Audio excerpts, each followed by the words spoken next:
చూస్ country delight, live better. ఇప్పుడే country delight యాప్ని download చేసుకోండి.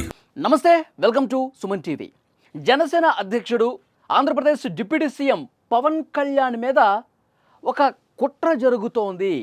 ఈ చర్చ ఈ మధ్యకాలంలో బాగా ఎక్కువగా వినిపిస్తోంది. ఆయన మీద కుట్రపూరితంగా వ్యవహరిస్తూ కోర్టుల్లో పిటిషన్లు వేస్తూ ఉన్నారు. ఈ మధ్యకాలంలో ఈ పిటిషన్స్ ఎక్కువైపోయినాయి. ఆయన వ్యక్తిగతంగా కావచ్చు, రాజకీయంగా కావచ్చు, సినిమాల మీద కావచ్చు, ఏదైనా సరే ఆయన్ని రాజకీయంగా ఎదుర్కోలేక, ఆయన పవర్ని, ఆయన స్టామినాని నేరుగా ఎదుర్కోలేక ఈ విధంగా దొంగ దెబ్బ తీయాలని చూస్తూ ఉన్నారా అనేది పవన్ కళ్యాణ్ అభిమానుల్లో, జన సైనికుల్లో వినిపిస్తున్నటువంటి మాట. ఎందుకంటే నిన్న పవన్ కళ్యాణ్ గారి సినిమా ఓజీ రిలీజ్ సందర్భంగా తెలంగాణ హైకోర్టులో ఒక పిటిషన్ పడింది. 800 రూపాయల టికెట్ ఏ విధంగా ఒక టికెట్ మీద తీసుకుంటారు, ప్రీమియర్ షోలు అంటా ఉన్నారు, ఇది నిబంధనలకు విరుద్ధం, అసలు ఆ మెమో ఎట్లా రిలీజ్ చేశారు? మహేష్ యాదవ్ అనే వ్యక్తి పిటిషన్ వేశారు. అసలు టికెట్లు పెంచుకున్నటువంటి ఆ ప్రభుత్వం ఉత్తర్వులు ఇస్తే ఎవరివ్వాలి? హోంశాఖ ప్రత్యేక ప్రధాన కార్యదర్శి, ఆయనకు అసలు ఏం రైట్ ఉంది? సినిమా టికెట్ పెంచి ఉత్తర్వులు ఇచ్చే ఆ హక్కు అతనికి ఎవరిచ్చారు?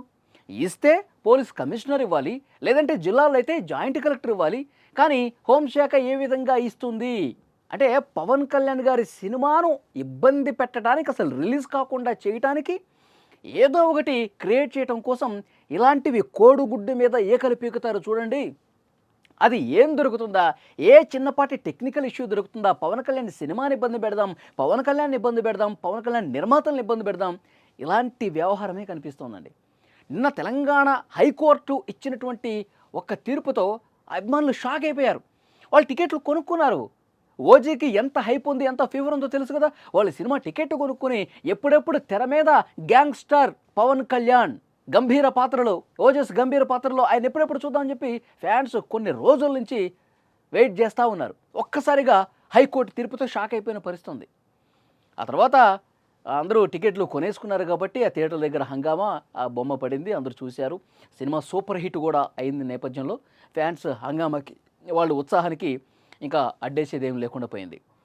నేను ఎందుకు చెప్తా ఉన్నానంటే, గతంలో కూడా పిటిషన్లు వేశారండి.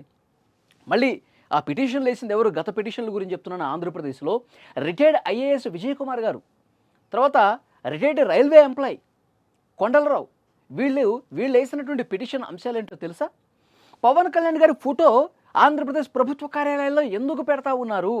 అసలు ఉప ముఖ్యమంత్రి పదవి అనేది అసలు రాజ్యాంగబద్ధంగా ఎలాంటి హోదా లేనటువంటి పదవది. ఉప ముఖ్యమంత్రి అనేది రాజ్యాంగంలో అసలు ఎక్కడ పొందుపరచాలా అలాంటి పోస్ట్ ఒకటి ఉంటుందని వీళ్ళు క్రియేట్ చేసుకున్నారు. సరే చేసుకున్నారు, ఉప ముఖ్యమంత్రి అయ్యారు. ఆయన ఫోటో ఎట్లా పెట్టగలుగుతారు? ప్రధానమంత్రి ఫోటో, రాష్ట్రపతి ఫోటో, ముఖ్యమంత్రి ఫోటో ఇవి ఉంటే ఓకే, అవి రాజ్యాంగబద్ధ పదవులు. మరి ఇవేంటి? ఈయన ఫోటో ఎందుకు పెట్టారు?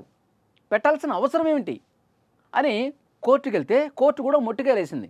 ప్రభుత్వం ఎవరి ఫోటో ఉంచాలి, ఎవరి ఫోటో ఉండకూడదు అన్నది కేవలం ప్రభుత్వపరమైన నిర్ణయమే. అసలు రాజ్యాంగంలో ఏ ఫోటో ఉండాలి, ఏ ఫోటో ఉండకూడదు అన్నది కూడా లేదు. మీరు ఈ కోర్టు టైంని వేస్ట్ చేయటం కాకపోతే ఇలాంటి పనికిమాలిన పిటిషన్లు ఎందుకు వేస్తున్నారని చెప్పి కోర్టు మొట్టికేలేసి ఆ పిటిషన్ని కొట్టేసింది.